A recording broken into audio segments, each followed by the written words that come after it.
Call your press calls in the air. You've been beaten down by Mr. Hughes. Return from hell, Mr.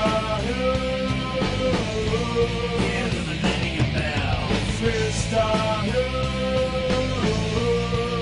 Return from hell, Mr. Hughes. People, just like I told you, pork buckets, last time I was here is to get that gold around my waist. Anybody, if you got that gold, guess what? Total Protection is coming after you. Hello, folks. Total Protection, Mr. Hughes here for another exciting episode of the Total Protection, Mr. Hughes podcast. And of course, this particular podcast this week, no guest this week. AT got my co-host, the ATLien here. AT was cracking. What's going on, Mr. Hughes? It's just me and you rocking solos. That's right. And today I've been wanting to talk about this for quite some time. As you know, AT, you roll with me many a times on gigs, and we talk about this all the time on our way down to a gig or up to a gig or over to a gig. And it's pertaining to, is there discrimination in professional wrestling? Is there prejudice in professional wrestling? And before we get off into this subject, it's pretty deep because, as a professional wrestler and superstar of the business over 30 years, I can be honest and tell you that I have experienced that in professional wrestling. And, before we go any further, AT, as a young professional wrestler coming up in professional wrestling, have you experienced that yet thus far? I don't believe that I have, but I have definitely, even within the last couple weeks, recently seen it online and just in the business. Yes, I have. But not me. Myself. So when you say you've seen it online, tell the people kind of a little taste of what it is that you might have seen. Okay, so I know we're supposed to do social media, but the only reason I do social media is because I'm a professional wrestler and I have to promote myself.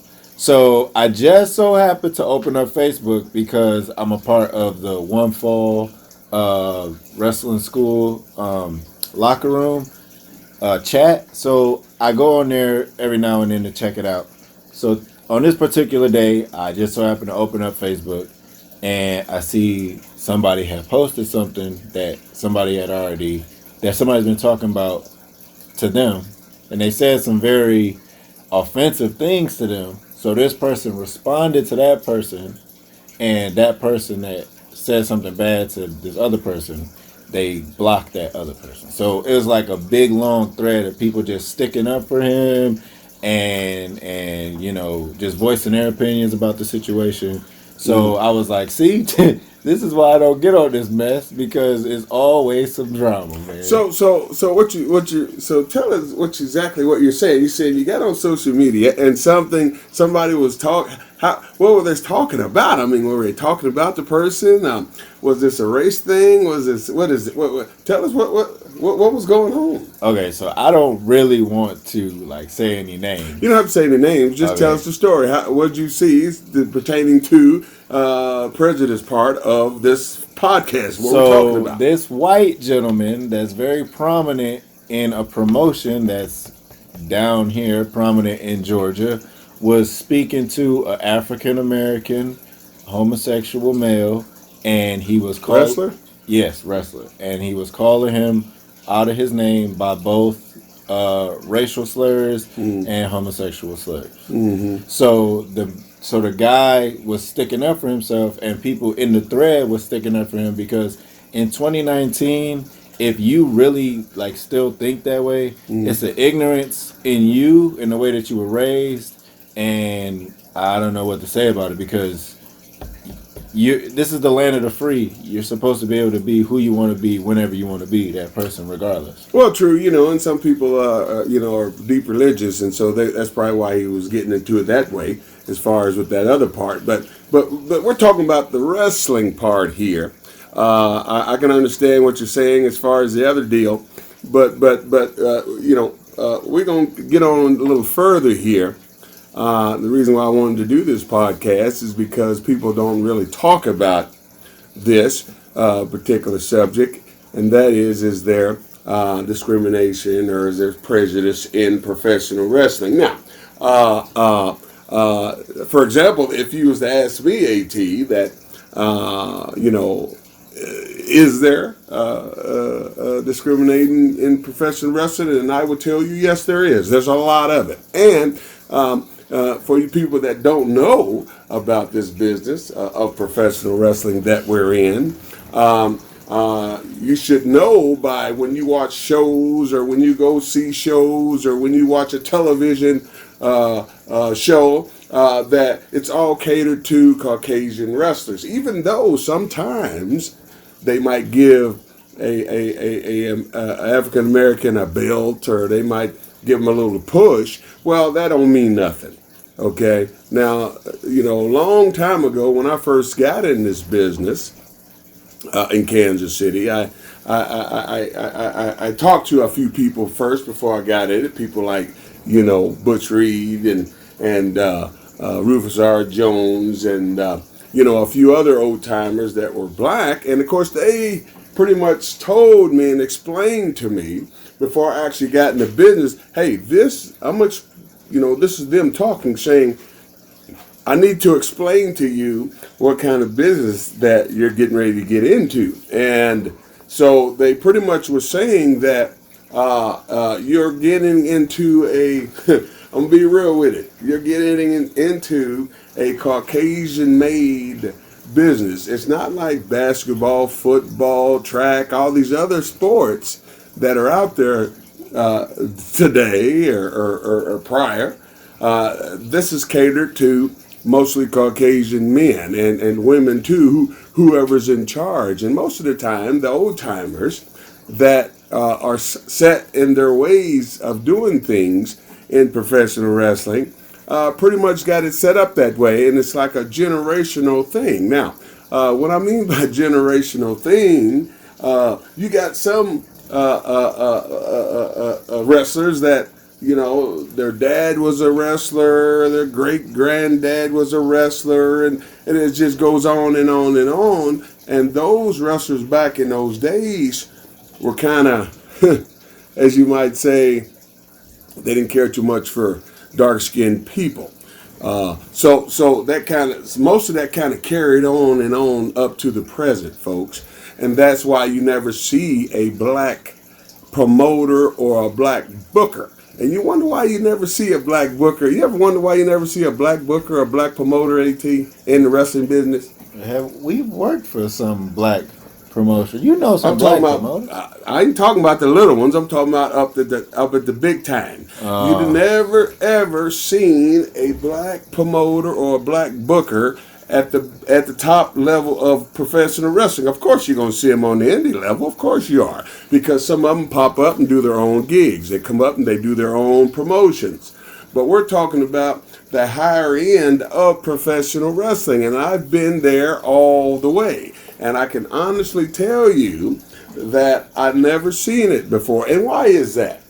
Okay? Why is that you never see a booker or a promoter on the higher level get the gig? Can you explain that one to me? I have no idea. And I'm going to tell you why. The reason why you don't see a black person in control of running a big company like that is because they're not going to have it. I don't care who you are. It's just the way that the game is set to play. Period. Now, as time goes on, you would think 2019, right? 2020, that things would change, right? And it might appear to you that, hey, so-and-so got a belt and so-and-so's a champion and so-and-so is commentating and so-and-so's doing this, right? So where is the prejudices at? I'm pretty sure people are going to say, well, all these, they let these black guys do this and they let these black guys do that. Of course they're going to let them do that. They want to keep the heat down, right? Yes. They want to keep the heat down. Then people say, well, yeah, but The Rock, he's black. The Rock, all this, right? Yeah. Well, well, sometimes if you're good enough, they can push and you can make some money with them. But other than that, there's only a handful that they'll let the reins go and do whatever they can do to get themselves over. But 9 times out of 10, it doesn't work out that way. So one thing that so yeah, I do notice that like every time like Black History Month comes around, they put the belt on somebody like R-Truth or somebody like Kofi Kingston or somebody like that. But so this is why you always stress to us as our trainer that you would always pull the black guys to the side and say, or just show a little bit more care to us because you know how this game rolls. You would tell us exactly. This is what you would tell us. What would you tell us? I would tell you guys. Okay, so what AT's talking about is over at when I was training at the WWA 4, and we had a lot of African American students join the school, and we had Caucasian guys and girls and everybody joined the school as well. But when the African American students joined, and I saw that they had potential, I would pull them aside and have a private conversation, black to black conversation with them. And I would pretty much tell them and explain to them what they're getting into, what kind of business they're getting into. Because a lot of people out there in the world of professional wrestling are not going to tell them the truth about this game that they're starting to get into. And I'll tell you something, folks. I see a lot of young people that are African Americans that never got smartened up to what's going on out there, and a lot of them fall on their face. And I'm not going to say no names, but if I did, you know the names. But some of these kids didn't get smartened up, so when they get to the next level, they make the wrong mistakes. They do the wrong things, and they think they can get away with it like the Caucasian guys do. But they either get fired or get put on suspension for a little while till they get the picture. And the picture is, boy, you don't do what you do. You do what we tell you to do if you want this gig. Now, have you seen that before, AT? Yeah, just recently, one of the wrestlers that are on WWE, they were put in the doghouse for a very, very long time, and just recently was brought back as a demotion. They took them down a peg, if you want to call it, back down a peg. Well, they took them back down a peg, but they gave them the belt there on the down peg just to kind of like, bring his spirits back up or whatever. I'm not Well, sure. when I can say bring the spirits back up, what it is they trying to teach them a lesson. And the lesson is, don't buck us anymore, okay? We giving you an opportunity to shine. So all you got to do is take the ball and run. And that's what, Rufus and JYD and people, color used to tell me, how the game was played. And so a lot of these young black kids that get in the game, they don't know or haven't been taught or explained that this business is a Caucasian-made profession, period. And and a lot of people probably, don't agree with me on this because they're not in it. They haven't seen nothing. And I'm pretty sure some of the older black wrestlers can agree with what I'm talking about here, but they probably won't say anything. But listen here, I don't have nothing to lose. I'm going to tell the truth about this business. I love the business. I've trained thousands and thousands of young men and women in the business. A lot of them are out making a living at this stuff. But this is something that's been weighing on my mind for quite some time, and I really wanted to say something about it, talk about it, put it on the forefront, and let everybody know that, because sometimes I'm pretty sure when you watch a show, you're going like, wait a minute now, why did that guy lose? He looks better than him. He's a better wrestler than him, but why did he lose? Now, years ago, they had this thing called a enhancement person. And most of the time, back in the day, AT, most of the time, the African American guy, even though he was in a match. Say, for example, you're in a tag, and there's 3 white guys in the ring and 1 black guy, and who do you think they put to take the fall on in the ring? The black guy. Why is that? I don't know, but that's how they do it. And so you tell me if that's not being what you would say profiling, being prejudiced, or maybe that's a little too harsh, or just showing that, hey, this is a white guy's sport, period, by doing it that way. So I want to speak on that, how much you actually care about your students, and not even just your students, just African American wrestlers in general. Mm-hmm. So do you remember the time when we was in, it was either West Virginia or Ohio, and the promoter tried to stiff, or he told me that to wait for me to get paid the next day, and it was those 2 black wrestlers. They was a tag team, and they had a black manager, but you sat there, and it was like, I don't know, it must have been an hour. It must have been like an hour where you just sat there and you expressed your heart to them how they should switch up the manager. They should, because what they had was good, it was working, but they should bring in a white manager just to get a little bit more heat going on in the business, because it was already working here. Do you remember that story? Oh yeah, I remember that. That's that same day that I got your bread for you, because he was trying to say he was going to pay tomorrow, and I was like, no, we don't work like that. and these 2 big guys, it was up in West Virginia. I think it was Ohio. I think it was West Virginia. Okay, my man, West Virginia. Okay. Yeah, it was West Virginia, up there by Charleston. We be on the road. Anyway, yeah, we travel a lot. And yeah, it was these 2 black kids, 2 big guys. They wore paint and everything on their face. And they had a manager. He was a black manager, though. I think it was a black female. It was kind of a big black female. Yeah, I don't remember exactly whatever it was, but I was just trying to explain to them what would help them get over, would help them get the gimmick over. You don't necessarily need in that particular gimmick, because I think they were doing some jungle gimmick, wasn't it? Yeah, some jungle gimmick. Yep. And I was like, to get this gimmick over, and you guys are heels, you're going to need a white guy, not a black person, as your manager. Because if you got a black person, everything's a work though. But I spoke to them for an hour and a half at least, trying to explain to them. I don't know if they, took the wisdom I gave them or not and ran with it.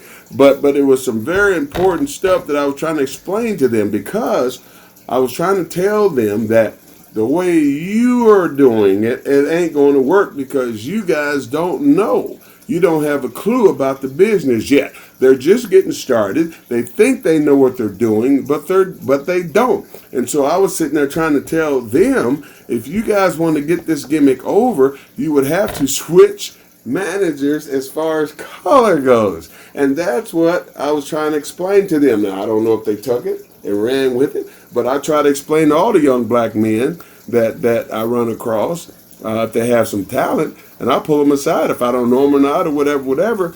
They might ask me questions in the dressing room, and I'll say, "Look, I'm gonna tell you how it is for real," and I pretty much tell them, "Hey, this business is not catered to you. This business is catered to all Caucasian people, and even though you might be good at it, it don't matter. You still gonna look down upon. You're gonna have to get people's hand raised. When you don't want to get people's hand raised, you might have to go in there and in a battle royal, and you might have to lose. You might be in a tag, and you might have to lose, and it's all because of your color. Period." Exactly. I just wanted to express how much you love to, train and preach the gospel of good professional wrestler. No doubt. and the truth about it, see? Yeah, that's right. The truth. And so, for example, Paul Cruz, Uha Nation, I mean, very talented individual, but in my opinion, they don't use the man right. He has everything that you can possibly have as a professional wrestler. He has everything that an individual needs to be a superstar, and they don't use him like he's a superstar. They're just using him. They got him in there just as a body. They, every now and then they'll throw a freaking bone at him. But look, it's like this, folks. I'm telling the truth here, okay? The business is what it is. It ain't changed. The business has been like this since time began in this sport, okay? And I done been in it over 30 years. I done seen stuff, got things, got names called at me from other wrestlers. I mean, I can go on and on about this. Other wrestlers can tell you the same thing that's been in the business way longer than I have, that have seen different things that other wrestlers then call them different names that I don't care to say on this podcast, but it's all true. I'm not making this stuff up. This stuff is all true, folks. This business this professional wrestling business that I'm in, and that ATLien's in, and all these other people that I've trained that are in, is catered to Caucasian people. And if you don't, and people wonder why certain people don't get a push, or certain people don't get some gold around their waist, or get a movie deal, wherever the case may be, it's because of that. So, but that's just how America has always been. Its enemy at the time in the world has always been portrayed to us, whether it be on television or anything, as the bad guy, especially in movies. So, like the Iron Sheik, or when we were at war with Afghanistan, then every movie that you've seen, we were the Pakistani people were always the bad guys. They were always showed as the villain.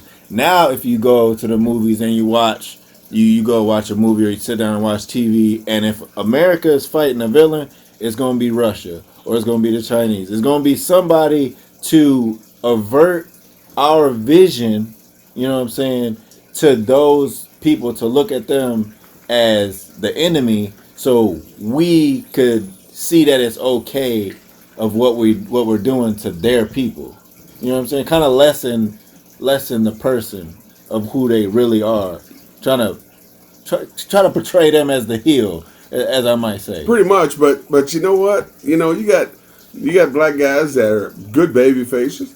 And of course, like myself, I'm a heel, and I say things that get I'm trying to get under people's skin. Now, I don't hate anyone.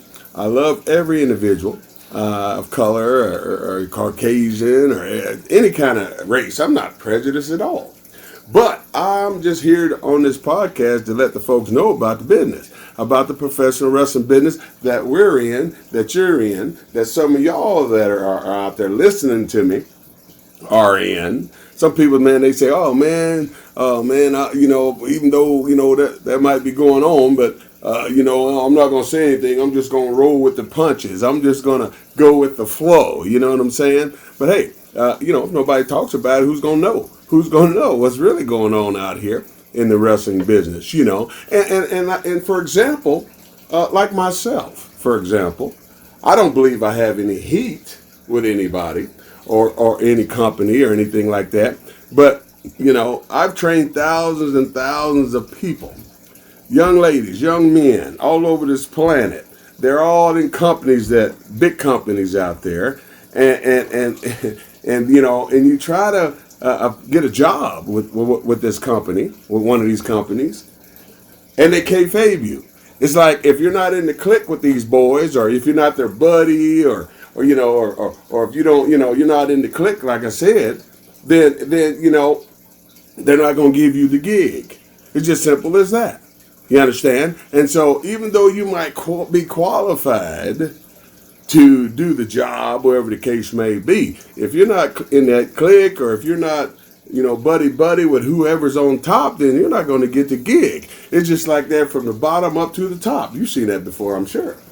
So I'm wondering, has it been a drastic change? Because I know when you started, I know it was already a struggle to just get into wrestling, being how Loctite it was, kayfabe.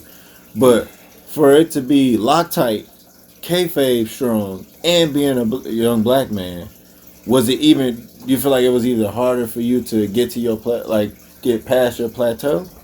Well, back in the old days, it was harder to get in business. But as time went on, they needed more, African Americans to come in with good athletes. Right. So they had to, the times were changing, so they had to ease it up just a little bit. And now, and then when they had that Attitude Era, and everybody and their mama was watching wrestling. Yeah. And then all of a sudden, a young person wanted to be a professional wrestler. It just is all of a sudden it got oversaturated. Okay, with young people wanting to be wrestlers, and then young people start, then they all of a sudden somebody start wearing kick pads and this and that and the other, and next thing you know, all these young kids coming out want to wear kick pads and don't even kick. I mean, I wanted to see the old school wrestling, and up to this day, you still have young people still wearing kick pads, and they don't kick. What in the heck are they wearing kick pads for? Where's the boots and the tights? The old school or style of professional wrestling that got us to this point. I say it all the time. We're not talking about that right now. I understand. So, but you open up a can of worms on that one. So as bad as it used to be, or I understand what you're saying. So as far as like the civil rights movement is moving forward into presenting the young, like an African American man on television. So do you think that it has gotten better with time? Like people starting to ease up on it, or is it seem the same? Well, you've been like you old as ever. So well, be honest with you, be honest with you, man.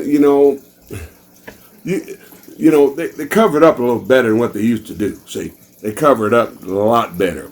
What I mean by they cover up a lot better, they'll let certain people, do certain spots, do certain things, so it appears that, everything's all good. Everything's peachy keen, so forth and so on. But I know, and some people know, other black wrestlers know, that's been around a while, know what's up.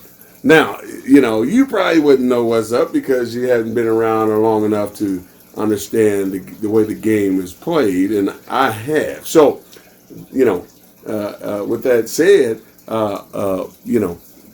So what you're saying is, the reason why it took so long for us to get a full-blooded African-American WWE champion is because they could profit off of it, is what you're saying? The reason why Kofi Kingston got the belt is because the fans was behind him and ready to spend money on him as an African-American champion? No, I wouldn't exactly say that. Come on, son. What we talking about there? Because that's what it sounds like. No, what I would say on that subject is, look, when you do a show or when you do a TV taping and you got cameras spanning around, you want to make sure for the people that are sitting at home that they can see, okay, there's some black folks here, there's some Hispanics here, there's some white folks here. Not just saturated with the whole house of Caucasian people. And that's why they give black guys wrestlers so they can get the black fans to come in there and buy a ticket, right? Or they do lucha guys. So Mexicans and Hispanics can come in there and buy a ticket. That's what this is all about. They cater to whoever's watching it, like yourself. You was watching it, you saw something that made you want to be a wrestler, and you got into it. You got into business. But when you got into business, you didn't know yet that it was the way it is. See? Well, I was raised, okay, so I'm mixed. I'm black, white, and Native American. But I was raised by white people. So, therefore, I don't have nothing against white people. I understand that, but I'm just saying, if America is predominantly white, why would the white man not want to see their, just as much as we want to see our people, they want to see their people. And then, So Fox Network, right? When they did their last draft, not this draft, the last draft they tried to move one of their Hispanic superstars off of SmackDown, and the network stepped in and was like, "No, we want a strong Mexican superstar on our show, so you're gonna have to bring him back." So they not only brought one back, they gave him 3. So that's what I'm saying. Like, I don't think the business is black. I don't think it's white. I don't think it's brown. I think it's green. Well, I mean, that's true too. There's no doubt about it. It's definitely green. But what this podcast is about, okay? And what, like I said, you ain't been in long enough to understand and see what I'm talking about. Now you can see from what you see from watching TV shows and things like that. But I've been there, been in it, been in around it all my freaking over 30 years. So I'm telling you what I know. And what I know is, you say, oh, you know, they give Kobe Kingston a belt, or they give the guy that's, I forgot his name. R-Truth. No, the other guy, with an afro. He plays that horn. Oh, you talking about Xavier Woods? Yeah, they get, Xavier Woods. Man, you telling me you go with the most excitement every year to Dragon Con just to see this man, and you cannot remember his name? I just told you his name was Xavier Woods. No, I told you his name. Well, anyway, he got the belt and so forth and so on. Afro. And and they got those 3 guys doing their thing. Okay. Yes. Now, the reason why I believe that they have those 3 out there doing their thing, and a lot of people said they, they consider them clowns, but hey, I mean, in other people's eyes, some people say, oh, I think they're entertaining or this, that, and the other. But the bottom line, I feel, is that, they're trying to get African Americans in to watch the show or come in and buy a ticket. That's what I think with them. And that's a bad thing? It's not a bad thing. But I understand what you're saying. But it ain't working. So what you're saying is, it ain't working. You're saying is using their race to try and draw people in is the problem. But it ain't working. Gotcha. I understand. See? Okay. I mean, so basically, so having somebody on their show just because. Okay, so I understand. That's perfect. So it's just like when people come up and be like, "Oh, it's women's wrestling. You're supposed to like it because it's women, whether if it's good or bad." You know what I'm saying? Uh-huh. I understand what you mean. So yeah, I got you. But the bottom line is, man, it all boils down to this, man. If I like you, I'm gonna give you a push. Right. If I don't like you, I'm not gonna use you. I'm not gonna push you. Right. You're just gonna be a straight up jobber, regardless of color or race. Got you. Right. I was misunderstanding. My bad. I got you. And so with that said, folks, we're going, all over the place with this right now, but I'm trying to keep it on the subject here, and so just trying to get y'all to understand that professional wrestling is more than just wrestling. Period. Yeah. I think we've been on track pretty much. We've stayed on track a lot. It's just I wasn't fully understanding, but now that you say it how you just said it, I definitely understand. I hope you understand, and people that are listening can understand and get a clear on the picture of what I'm trying to talk about here. Okay, I got one for you. Mm-hmm. So your whole ideal of don't worry about if you're going in there to win or lose. Don't worry about the storylines that you're going into. As long as you're getting paid, don't say nothing. So is that not kind of like being a sellout? No, because you've said that, and I've heard somebody else say it. Hang on for a second. Okay. All right. I just heard what you said. Yeah, I caught you. Okay, now, being that you said that, okay, now let's put some color on it. Okay. Now let's put some color on it. Now, say for example, you got a gig. All right. No, you too light. All right. Say I got a gig. Okay. Uh-huh. I'm black as a boot. Okay. I got a gig. Okay. So so when I get this gig, they give me a gimmick. Okay. Uh-huh. Now, I'm not too happy about the gimmick I was gave. Uh-huh. Okay. But when I sign this contract, okay, it's good. It's a good contract. Good looking. A lot of money in it involved, the whole 9 yards. But I'm not happy with the gig, with the gimmick. I want to use my own gimmick. Okay? But that gimmick that you want to use, they don't like. Okay? Because it's something that's got some black to it. They don't want to use that gimmick, but they got another gimmick for you that's going to make you look less than what you are. Okay. Okay? So, there's either you take that gimmick they're going to give you, or you can just keep on stepping. Which one you going to do? Because you can't go to negotiating table. You cannot talk to them about it, because if you do, it's like, there's the door. Don't let it hit you on your way out.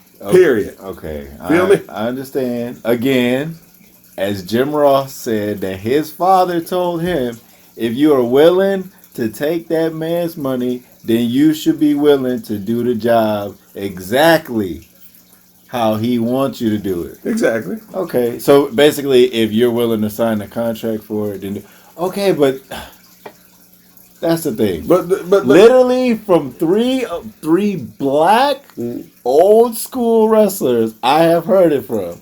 Okay?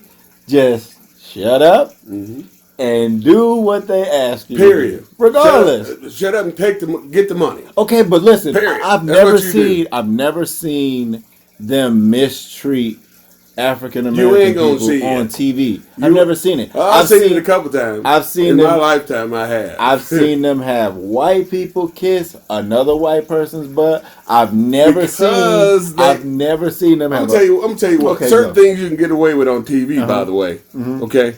Two white people can get away with something on television. Okay. They're not going to put that on TV on a black person. You understand why? Because it's too damn tense with it. Too many people are looking at that going, okay, what can I see on this TV that I can sue for? And so they know not what to put on that television. Yeah, they can put, white guys doing whatever they want to do on television to each other. But you'll never see that to a black man, because the first thing you see something like that, there you go. It don't matter. But Rikishi could do it the opposite way. Well, Rocky, what do you mean he can do it the opposite way? He put can his butt in people's face? and put his butt in the white man. That was his gimmick, though. He can get away with that, though. The black man, let me tell you something. They'll let the black person do stuff like that. But as you know, Rikishi ain't black as a boot. So, Okay, he can pass for somebody like you. But that's mixed with whatever. But even though he's Samoan. But my thing is this: whether it's because you could do it or you can't do it because you're black or whatever, you could do it or you can't do it. Whether you're whatever your color or race, it's still racism. It's still giving you special treatment because of your skin. You can do this, but we won't do this to you because you're this. Yeah. Yep. So it's a win, and it's a lose situation. So in my opinion, I should just listen to you and just shut up and do what we're told. Pretty much. Regardless of what Pretty much, man. Because I'm telling you, I know, the higher level of the business. Yes. That's the way it is, dude. Like I said earlier, you don't have no. How many black wrestlers or black people that they gave the book to and said, hey, I need you to book this show. I need you to write this show. How many black guys they gave the reins to on that? How many? I know none. We ain't talking about it on the indie level. We're talking about it on the higher level. I know none. Yeah, none, and you will not see any. Okay. Now, as far as training people, okay, you'll never see one in charge. You might have a few of the buddies on the lower totem pole they give a gig to because they're friends with them. They got a black guy in NXT, but he's not the head trainer. No, he ain't never be the head trainer. Okay? Yeah, he old. But let me tell you something. They'll put people in places because either they're friends with somebody or they like you. Okay? His ball spot worse than yours. So whatever. But that's what's going on, man. That's what I see. In the world of professional wrestling, and and I don't know. I don't know if it'll ever change. I don't know if if things will get better or whatever the case may be. But I know from been in this business over 30 years that I can tell you this much. It is that way, and ain't nothing changed since I done been in it. I think it's changed for the best. Think about it. Ain't nothing changed. Think about it. Ain't nothing changed. Think about it. Only thing changed was people. Think about in driver's seats. Think about it. That's you it. got African Americans in the WWE Hall of Fame. We got a WWE Heavyweight Champion.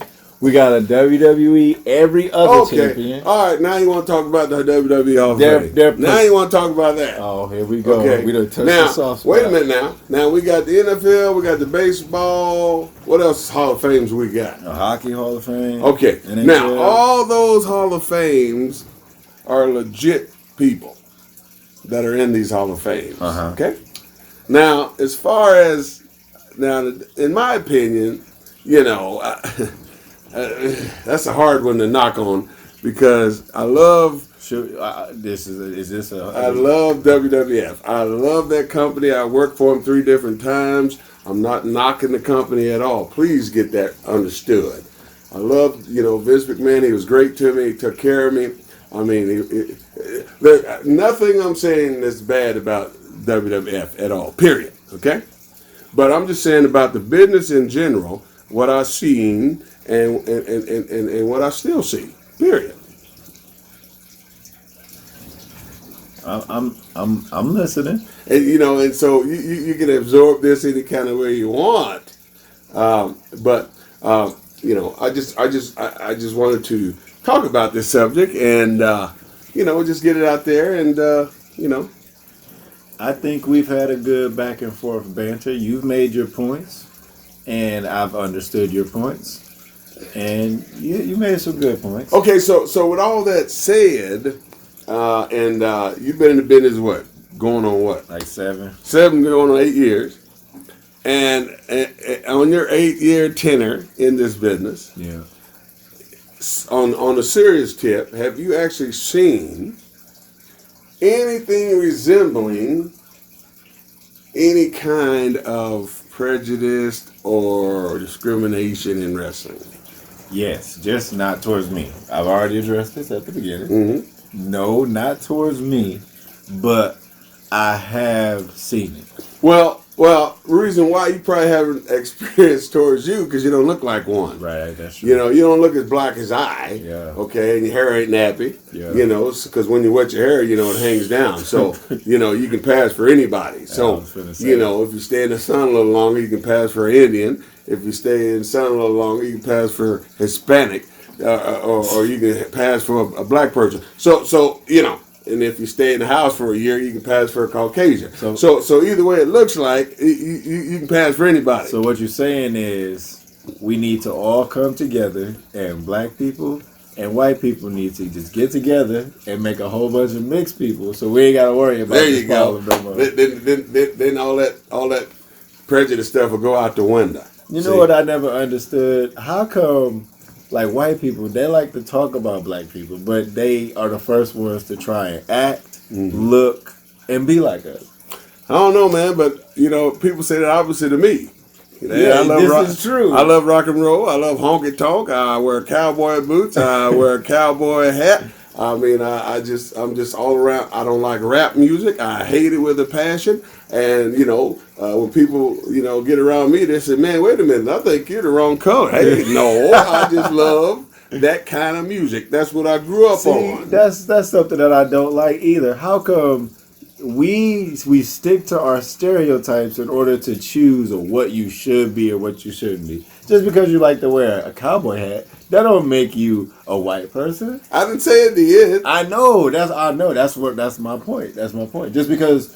But that's what people recognize you as. Just because you wear a suit, that don't make you a white man. Just because you sag your pants, don't mean you're a black man. I hate that sagging stuff. Here we go. Yeah. Why'd you bring that up? I don't know. That's the most disgusting, degrading thing that young black men are doing today. You brung it up, and by God, and I wish they would stop. I really, truly do. It just gets under my skin. Some of them don't care about, they walk around just hanging and sagging. And young kids running around, young ladies running around, looking at that garbage.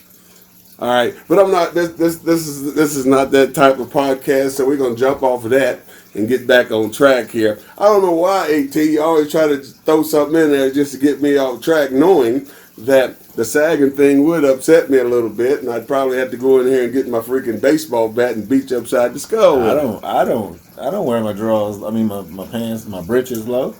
Well, you have some dignity about yourself. That's the key right there. Oh, that's what it is. Well, wouldn't you think? Now, compared to a person, walking around and looking like, he's got some dignity with his pants up, his, shirt tucked in, looking like a gentleman, instead of walking around looking like, you're available, which is freaking crazy. My goodness, stop it, young people. Just stop the madness. My God. Now, back on this subject here, about ready to wind this thing down, AT. So with everything said today pertaining to this subject, is there discrimination in professional wrestling? What did you get out of this today? I got out of it that it's only about black, white. It's only about color when it comes to green, and you should just shut up and do what you're supposed to do, and do what you're told. And that's it, and get the money. That's all I can say about that subject, folks. So, with that said, I'd like to thank my co-host, the ATLien, for another great episode of Total Protection, Mr. Hughes podcast. I hope you enjoyed the subject today, folks, and hopefully we'll be getting some more of my former trainees on our future podcast here. So, for ATLien, do you want to tell these folks how they can reach you if they want to get in touch with you? Yeah. So for what I'm gonna do for the past next couple episodes is I'm gonna take the part 1, part 2 episodes that have a guest and a main subject. I'm gonna split those in half so you guys can go back and listen to it. So you're not listening to 2 hours worth. You just be able to listen to an hour of just the person or just the subject matter of the week. But I was supposed to be booked for on the 18th, but I banged my knee up a little bad, so I don't think I'm gonna be able to compete. But you can follow me on all social media networks at DEATLien on all social media platforms. Also, too, my name is Total Protection Mr. Hughes. Don't forget to like and subscribe at Total Protection Mr. Hughes podcast. That's Total Protection, one word, Mr. Hughes. Also, too, you can find me on Instagram. It's Bodyguard Hughes on Instagram. And, of course, Total Protection Mr. Hughes on Facebook. And Mr. Curtis Hughes on Facebook as well. So, for Total Protection... Wait. What about your upcoming gigs? Oh, of course. Well, I got gigs coming up. And, of course, I got one coming up here this weekend down at Old School Wrestling. Taking on Truck. The Truck 30? Truck 30, yep. And like I said before, I'm going to beat the white off of it. Also, too, in November, got WrestleCade coming up in November 29th. Friday and Saturday, be down there. Come on down if you want to come down and see Mr. Hughes, get a picture and get an autograph. And don't forget, November the 9th, we'll be up in Thomaston, Georgia again for some great professional wrestling. So, with all that said, for ATLien and Total Protection, Mr. Hughes, thank you for listening. We'll get back with you next time here live from the Total Protection Mr. Hughes podcast. Goodbye, everybody.